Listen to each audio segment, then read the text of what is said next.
તેની પ્રિય ગાયો। એક ગામમાં પ્રહલ નામનો એક દયાળુ અને પ્રેમાળ છોકરો રહેતો હતો। એની પાસે 2 ગાયો હતી, એકનો રંગ સફેદ અને બીજાનો ભૂરો।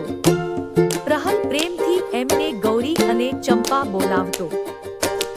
પ્રહલ દરેક સવાર વહેલા જાગી ગાયોને તાજું ઘાસ અને પાણી આપતો। એ જ્યારે શાળા જઈ રહ્યો હોય ત્યારે એની પાહળ ચાલવા લાગતી। એકવાર ગામમાં ભારે વરસાદ પડ્યો। નદીમાં પૂર આવી ગયું અને પ્રહલની ગાયો ગૌશાળામાં ફસાઈ ગઈ। ગામના લોકો ડરી ગયા। એ તરત દોરી અને લાકડું લઈને પહોંચ્યો।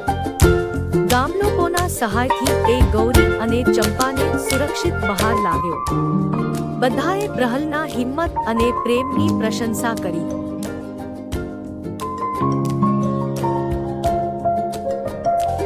આ ઘટનાના પછી ગામના બધા લોકો પ્રહલ અને